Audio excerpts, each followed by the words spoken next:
Bonjour à tous et bienvenue, j'espère que vous allez bien, bienvenue pour votre rendez-vous quotidien qui traite de toute l'actualité NFT, blockchain gaming et Metaverse. Donc vous le savez, on est ensemble pendant un petit quart d'heure, c'est parti directement.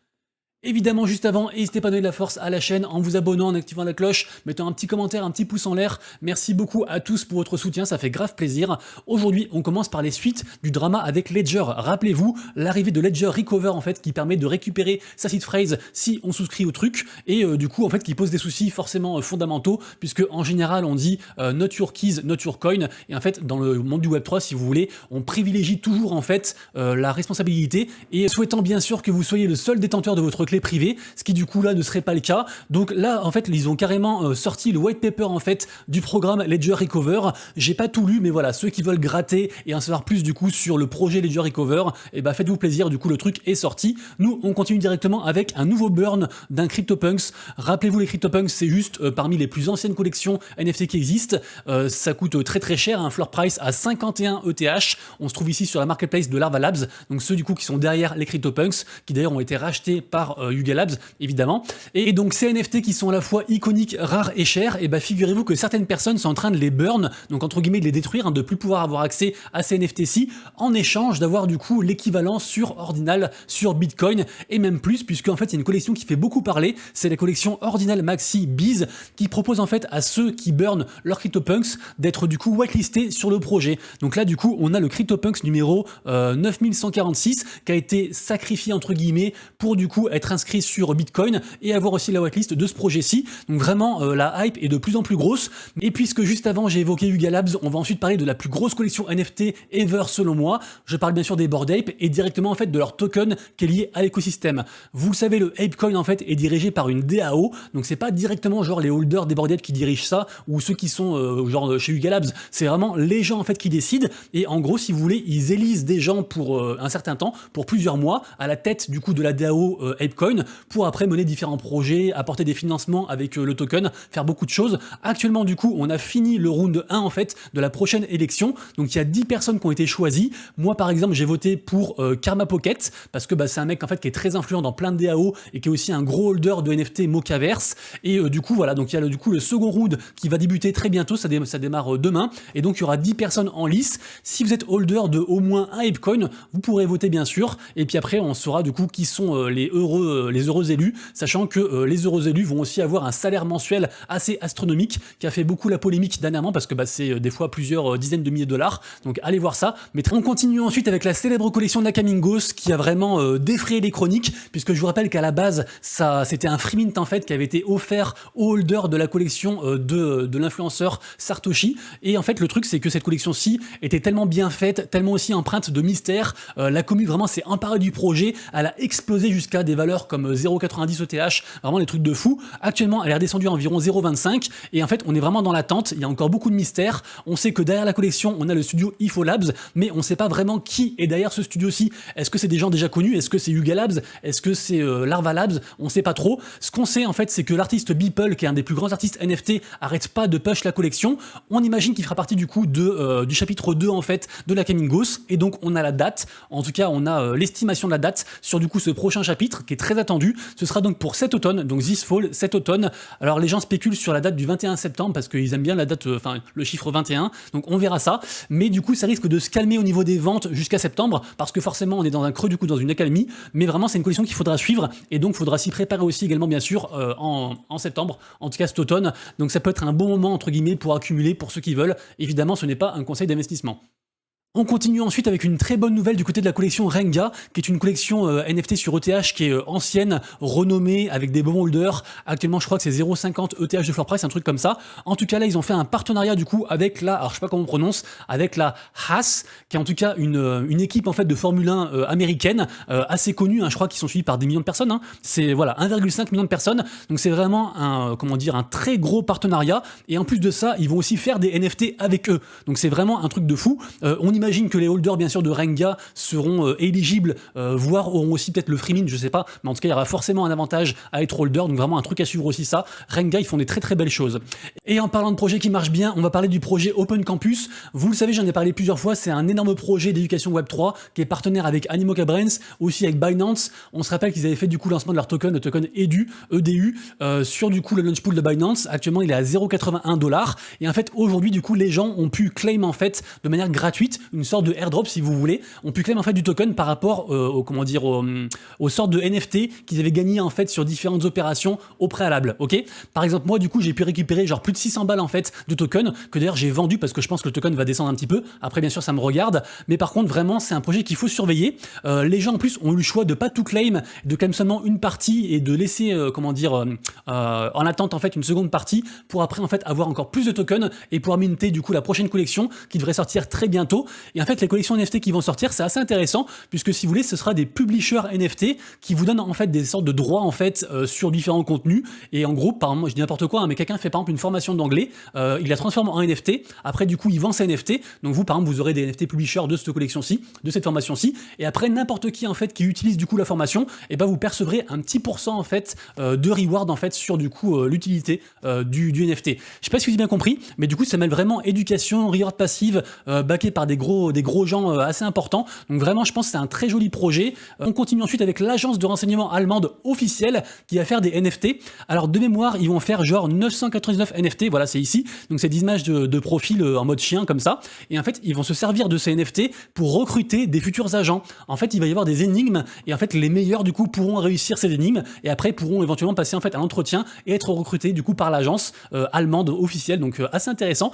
L'info suivante est encore une fois de plus un nouveau drama dans l'univers des NFT qui se transforme d'ailleurs carrément en procès. Ici, en fait, on va parler de la seconde œuvre la plus chère jamais vendue dans le monde des NFT. Donc on parle de Every Days, qui est donc une œuvre de l'artiste Beeple, donc le même qui push la collection Nakamingos dont je parlais juste avant. Cette œuvre a été vendue pour 69 millions de dollars il y a 2 ans par du coup deux mecs. Elle a été achetée par deux mecs via une société. Et en fait, ces deux mecs, si vous voulez, ils ont des comptes Twitter et depuis 2 ans, en fait, ils parlent de cette œuvre aussi. Ils font du buzz autour. Ils ont aussi fait une sorte de business aussi autour par rapport à ça. Et en fait, dernièrement, on s'est aperçu qu'un des deux mecs, donc celui-ci, en fait, c'était pas le bon compte Twitter. Donc en fait, ce mec, ça faisait 2 ans qu'il faisait passer du coup pour un des deux acheteurs initial, alors que non. Donc du coup, il y a un gros procès par rapport à tout ça. On sait pas trop où ça va aller. Depuis, le mec, du coup, il a changé sa bio. Donc il a tout changé. Maintenant, il n'y a plus de mention d'acheteur en fait de cette œuvre de Beeple. Donc on verra où ça va. Et encore une fois de plus, il y a des procès. J'ai l'impression presque tous les jours dans le monde des NFT. Vous en rêviez, je le sais, et Mercedes est en train de le faire. On pourra, un de ces quatre, en fait, regarder ses collections NFT directement sur son tableau de bord de sa voiture. Alors bien sûr, attention aux accidents. En fait, c'est vraiment cette logique qu'ils ont de vouloir transformer en fait tout l'habitacle de leur voiture en hub en fait, du coup Web3. Donc on pourra en fait carrément connecter son wallet à sa voiture et du coup ça reste une étape en plus en fait dans cette idée-là. Donc assez intéressant également aussi. Bien sûr aussi, j'en parlais hier, vous le savez, Feocius a été accusé publiquement sur Twitter par son ex en fait de l'avoir en fait violenté et même plus encore. Et du coup pour l'instant en fait Adidas a décidé de mettre un terme, en tout cas de mettre une pause en fait sur leur partenariat parce que normalement aujourd'hui en fait devait sortir une collaboration entre Adidas et l'artiste Feocius. Donc pour l'instant c'est en pause le temps que la justice fasse son œuvre. Donc on verra ça. Mais forcément hier je vous ai dit qu'il y aurait des répercussions. Ça commence déjà avec du coup cette histoire de mint en partenariat avec Adidas. Rapidement ensuite on va parler de Gala Music parce que je trouve ça cool. Donc Gala Music bien sûr une des branches de Gala Games. Hein. Ils ont Gala Games, ils ont Gala Music, ils ont Gala Films aussi. Et en fait là durant la dernière VCon qui est donc la grosse convention autour de l'univers des VeeFriends, ils avaient organisé un concours de musique et donc il y a un mec qui a gagné. Et en fait ce mec va pouvoir faire carrément en fait un morceau de musique avec le plus jeune gagnant de American Idol. Donc c'est un petit peu genre la nouvelle star version américaine. C'est le plus gros show TV en fait de musique pour découvrir les prochains talents. Donc vraiment c'est une très belle opportunité. Comme quoi en fait le Web3 peut aussi très bien se relier avec le Web2 et provoquer comme ça la chance des gens et lancer peut-être des carrières, on sait pas. Et d'ailleurs du coup le gagnant s'appelle Just Choqué. Donc on sait jamais, retenez le nom. Peut-être qu'un jour ce sera une grande star et que du coup on l'aura découvert ensemble sur la chaîne. Très intéressant ensuite puisque la NunzDAO va financer un film avec aux commandes des anciens de chez Pixar, Netflix et Marvel. Ça s'appelle du coup The Rise of Blues. Alors a priori ça devrait pas arriver trop tard parce qu'en fait ils ont beaucoup moins d'impératifs en fait que les studios classiques. Donc ça devrait arriver assez vite. Et d'ailleurs si on va voir leur Twitter en fait il y a déjà différents petits teasings en fait sur le projet. Donc vous irez voir ça mais je trouve ça assez intéressant. Je vous rappelle que NunzDAO c'est vraiment un truc très puissant. Ils ont beaucoup d'argent. C'est ceux qui sont derrière la collection qui est ici. si jamais. Après, ils avaient fait aussi une seconde collection qui est ici, mais qui marche beaucoup moins bien en fait, et qui a pas trop de rapport, il n'y a pas trop d'avantages. Mais en tout cas, voilà, Nunzao, ça reste un très gros truc, donc je pense que ce sera un film aussi, bien sûr, à checker quand ça sortira.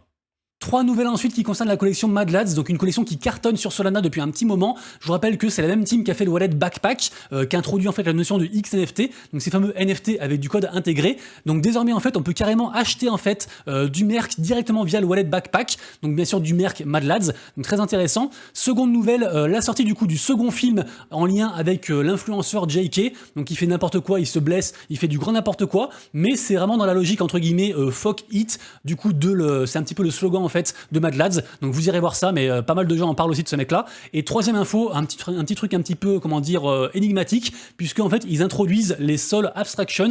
On sait pas encore trop ce que c'est, pardon. On imagine que c'est en lien peut-être avec le stacking qu'ils ont proposé, peut-être une seconde collection, peut-être aussi sur Ordinal, on sait pas trop, mais ça reste un truc à suivre. Info suivante sur Pudgy Penguins, très grosse collection que j'adore, puisqu'il y aura le merc aussi qui sera disponible pour le 29 juin sur le site du coup igloo.shop. Également aussi du côté de Puma, ils vont faire des chaussures en fait qui vont être mintées en partenariat avec la collection Gutter Cat Gang. Ça se passera du coup sur le launchpad de OpenSea, et en fait les gens qui vont minter pourront aussi claim en fait la paire de chaussures en physique. Alors peut-être ce sera comme d'hab et ce sera que pour les Américains, on verra ça.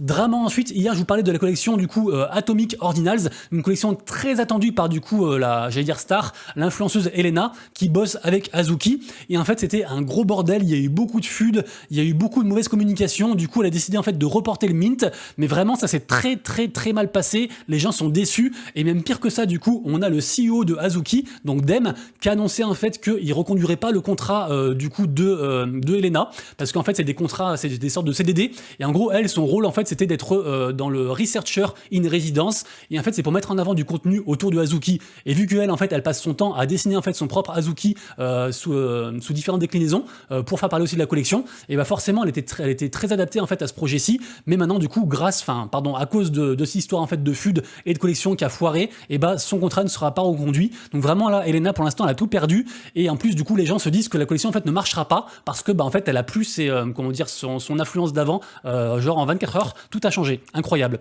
On a ensuite la grosse plateforme NFT Fair qui est un truc assez connu, c'est plus connu pour les artistes quand même, mais c'est un gros truc qui permet en fait aux artistes, aux créateurs de faire des collections NFT sans savoir coder et les mettre à disposition en fait des gens pour les minter. En fait ils font un partenariat avec l'AMF AR qui est en gros une espèce d'organisation entre guillemets caritative, et si vous voulez ils vont faire des NFT, ils vont sélectionner en fait une centaine d'artistes assez connus pour faire ça, donc ça reste une grosse nouvelle en fait pour l'écosystème artistique, peut-être une petite si vous n'êtes pas intéressé par l'art, mais une bonne nouvelle quand même.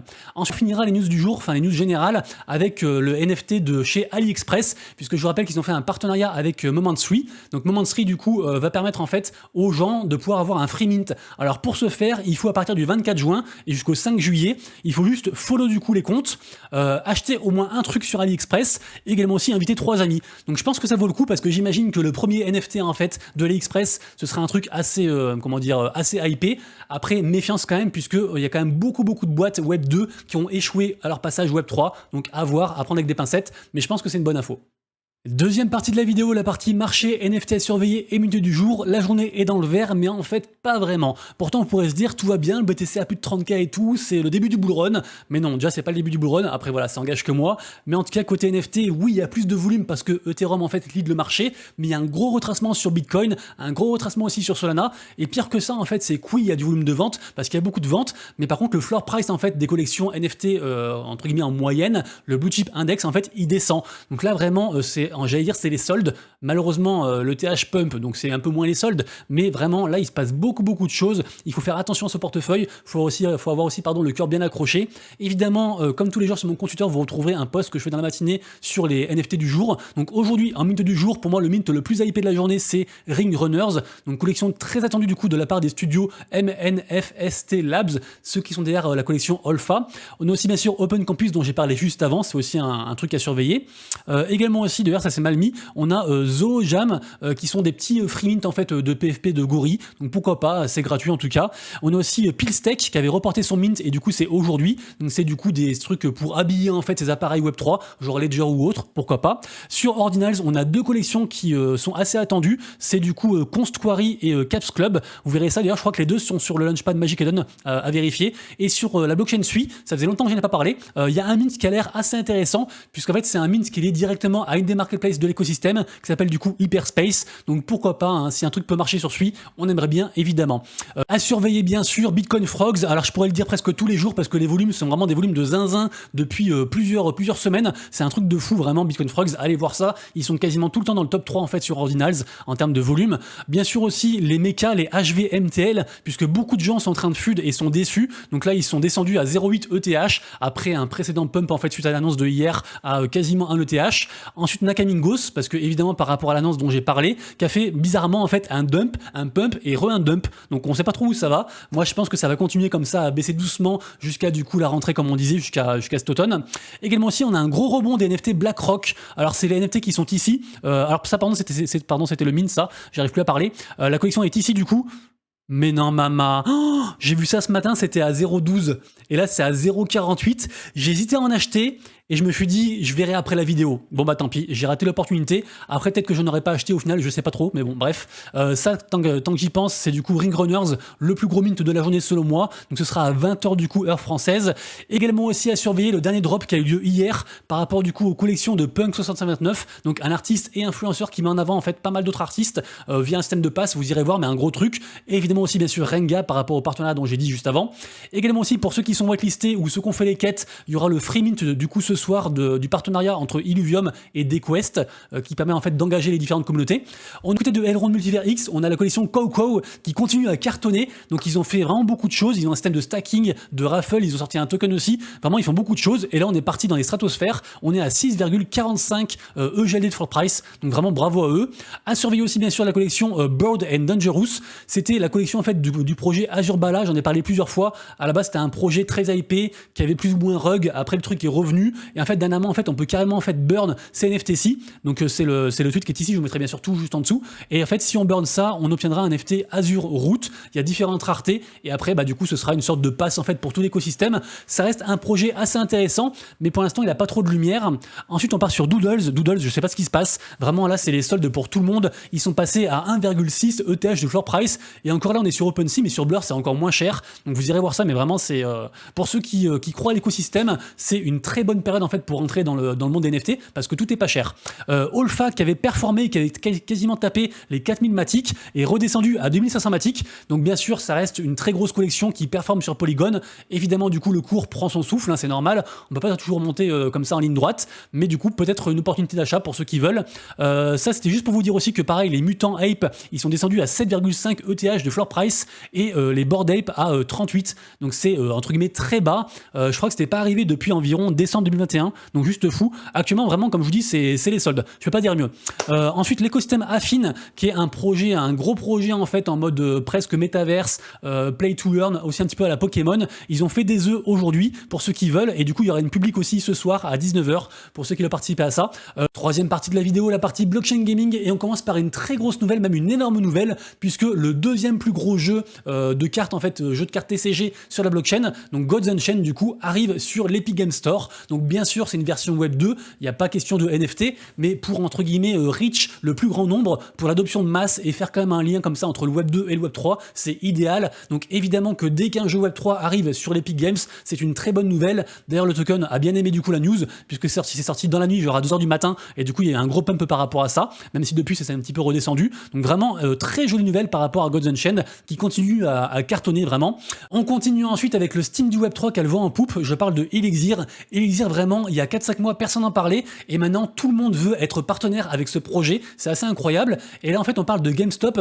GameStop, je vous rappelle qu'à la base donc franchise bien sûr de jeux vidéo, hein, de magasins de jeux vidéo, qui ont eu beaucoup de difficultés à arriver dans le monde du web 3. Ils ont vraiment chié en fait la marketplace, ils ont fait beaucoup d'erreurs. Depuis ils relèvent la tête, ils ont fait pas mal de jolis partenariats, notamment aussi avec Illuvium dont je parlais du coup juste avant. Et donc là ils s'associent en fait avec Elixir pour faire en fait une nouvelle plateforme qu'ils appellent du coup GameStop Play, je sais pas comment on prononce, Play avec un R à la fin. Donc ils veulent que ce soit le truc, l'ultime en fait, launcher de jeux vidéo Web3. Donc on verra où ça va, mais ça reste une très jolie nouvelle du coup pour les deux écosystèmes. Ça rayonne sur les deux vraiment. Ensuite on a des nouvelles de la part du MMO Outer Ring. Ça faisait très longtemps qu'on n'entendait plus parler. À la base c'était un gros projet assez hypé. Depuis il faisait un petit peu du coup le mort. Là du coup on a un nouveau teasing, un nouveau trailer entre guillemets sur l'accès en fait anticipé à la pré-alpha qui se passera donc le 28 juin. Donc pourquoi pas du coup checker de ce côté-ci. Pour l'instant, voilà, ça a quand même pas mal perdu de sa verve d'antan, mais on sait jamais, ça peut repartir. Hein. Il y a toujours une commune assez soudée, un noyau assez solide. On parle ensuite de Blockpound. Blockpound, c'est un move to earn qui est à cheval en fait sur deux écosystèmes. Ils sont à la fois sur Algorand pour leur token, et normalement les NFT seront sur l'écosystème en fait de Venom. D'ailleurs, je crois qu'ils sont aussi en lice pour essayer de concourir en fait sur un hackathon de Venom. Venom, c'est un écosystème qui a beaucoup d'attention parce que beaucoup de gens pensent qu'il y aura un gros airdrop, et du coup, par répercussion, ça met aussi l'accent sur ce move to earn là, donc pourquoi pas, à checker, hein, ça peut être un projet, c'est très early, mais on sait jamais. On parle ensuite de Animoca Brands, donc le gros fonds hongkongais dont je parle très souvent, j'en parle quasiment tous les jours, hein, je suis assez fan, vous le savez. Ils ont fait un énorme partenariat avec l'écosystème Celo. Alors Celo, je sais que, en gros c'est une blockchain, je sais que le youtubeur Crypto pour tous, que j'aime beaucoup, je regarde tous les jours, il a fait aussi une vidéo à propos de Celo, donc allez voir, du coup il résume bien le projet, mais en gros c'est un très gros projet, comme ils disent du coup ça les ouvre à un nouveau marché en fait, notamment par rapport au marché en fait du téléphone mobile version Web3, donc vous irez voir ça, mais ça reste une très bonne nouvelle du coup pour tous les projets et jeux vidéo bien sûr, Animoca Brands. Ensuite le jeu d'échecs version Web3 qui s'appelle donc Immortal Game, je rappelle que c'est un gros projet, ils sont partenaires avec plusieurs grands maîtres, avec aussi un ancien champion du monde de Blitz, donc Maxime Vacher-Lagrave, aussi avec Sardoche, d'ailleurs je crois qu'il a été banni Twitch hier, je sais plus si quelqu'un a la nouvelle, dites-moi dans les commentaires, je sais plus pourquoi il a été banni, mais je crois qu'il a été banni. Je parle vite, je vais ralentir un peu le débit, je parle trop vite là. Bref, du coup Immortal Games, ils ont fêté leur 1 an du coup hier, et là ils vont sortir un nouveau mode de jeu, donc le mode puzzle qui arrive pour le 26 juin. Je vous mettrai bien sûr tous les liens en description pour ceux qui veulent. On parle ensuite du gros projet parallèle qui est genre dans le top 10 en fait des projets gaming blockchain qui ont levé le plus d'argent. C'est vraiment un très gros truc. Très prochainement, il va y avoir du coup un mint de ce qu'ils appellent les avatars. Alors pour ceux qui n'ont pas de token, c'est un peu compliqué. Vous irez voir ça, vous vous renseignerez par vous-même sur le Discord, etc. Mais en tout cas, pour ceux qui sont en public et qui connaissent rien et qui veulent juste investir ou acheter le NFT parce qu'ils pensent que le projet est cool, sachez que du coup le mint en fait se fera mi-juillet pour la public, et vraiment c'est un très gros projet, vraiment. Avant dernière info de la vidéo du jour, et d'ailleurs si vous avez kiffé la vidéo, n'hésitez pas à vous abonner, à liker, à partager, à mettre un commentaire, merci beaucoup à tous. Donc avant dernière info, on parle de Tales of Elleria, donc ils ont sorti un mode de jeu qui s'appelle Tower of Babel, le projet est sur Arbitrum, donc ça change un petit peu, le projet est gratuit, on a 2 essais par héros, donc vous irez voir, mais en gros il y a un mode gratuit, et il faut juste en fait entre guillemets climb la tour de Babel en fait le plus haut possible. C'est un jeu plus de stratégie que de combat vraiment, donc vous irez voir ça, mais il y a du token à gagner, il y a des lots à gagner, pourquoi pas. Et on finira la vidéo avec le projet Stables, donc le projet du groupe PMU hein, évidemment. Vous le savez, le projet est sur Tezos, et en fait ça fait un bout de temps qu'on attendait la première course pour enfin utiliser ces NFT, donc ça aura lieu du coup le 27 juin. Alors par contre pour pour participer, il faut s'enregistrer avant aujourd'hui max, donc faites attention du coup avant aujourd'hui du coup 17h, donc dépêchez-vous, si vous regardez la vidéo maintenant, inscrivez-vous pour ceux qui veulent. Et il faut pas que les NFT, il faut aussi NFT plus aussi des points qui étaient entre guillemets shoppables que pour ceux qui sont dans le projet depuis un petit moment. Mais voilà, en tout cas je pense qu'à observer, ce sera la première fois entre guillemets que ces NFT seront mis en lumière, donc on espère que ça marchera, je vous ferai un petit retour évidemment. Les amis, du coup c'est tout pour moi, j'espère que vous avez kiffé. On se retrouve donc dès demain pour la prochaine vidéo, et d'ici là bien sûr, pour l'instant de vous, le prochain de Volette, c'est Monsieur Rabbit, des bisous, ciao.